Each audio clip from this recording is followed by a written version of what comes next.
Once upon a time, there were two best friends named Ali and Saad. They both played with each other when they were very young.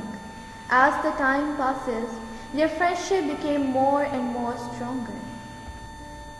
Ali's parents can't afford his education expenses, so Saad supported him to complete his studies. But after 19 years, they both grew up, but unluckily they separated. Ali became the manager of insurance company and had a lot of work to do. Saad also settled, but his parents died and his wife and children left him. Saad was suffering from depression. As Saad was alone, he called his friend and he told him about his loneliness and requested Ali to visit him. But Ali refused by saying that he don't have enough time to visit Saad. One day, Ali went office. The day was so busy and get tired so much. He came to home, took a cup of tea and walked toward the room. It was a grey autumn day. Sky was full of large black clouds. All day, Ali had ridden through flat and uninteresting countryside. But at last, as it begins to grow dark, he found the end of his journey. That was the house of Saad. When he was standing in the front of Saad's house, a strange feeling of deep gloom covered him like a blanket. He looked at the old house. The house was looking very strange. In this house, he was going to spend the next few weeks, and house owner Saad had been his good friend when he was a boy. He hadn't seen him for many years, but recently, and he wrote that, "I am ill from body, ill from mind, and I wanted to see you because you are only who could help me in my illness." Now Ali was standing in front of Saad's house. He rang the bell. The servant opened the door and take him to large hall. Another servant led him to the stairs silently. On the wall there were dark pictures which made him feel frightened and nervous. So in hurry, he moved toward the study room.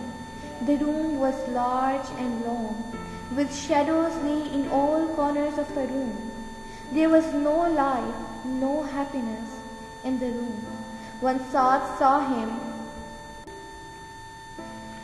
he welcomed Ali warmly, but Saad changed. His skin was very dark, eyes were too big, his long hair looks like ghostly cloud around the head. Ali noticed his friend is very nervous.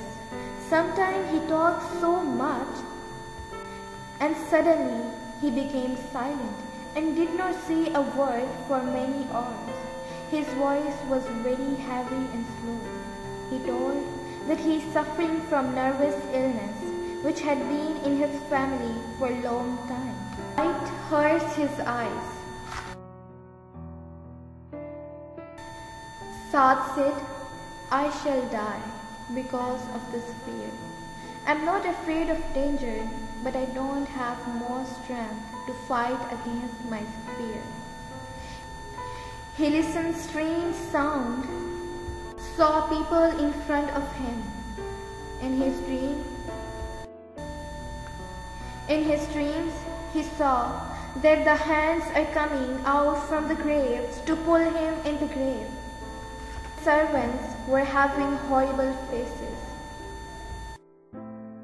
Saad can't sleep all night. He talked to himself. He said, "Ali, that you know, my house can talk." He said, "Ali, that see, there's my mother. Do you notice?" But Ali can't see anything. Saad told Ali that in the basement of his house, there are the mummies of my mother and father and relatives. These sad stories, and the terrible thing is that what Saad reads in the book happened in reality. One day, Saad reads that Then Dragon opened his mouth and take out fire from his mouth. And suddenly his cupboard burned with fire. A day came when Ali was sitting, and something started happening with Saad. He started moving himself.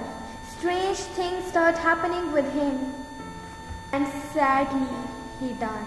Ali was shouting, "Don't die! Saad, please don't leave me!" He woke up and said, "Oh my God, it was a dream."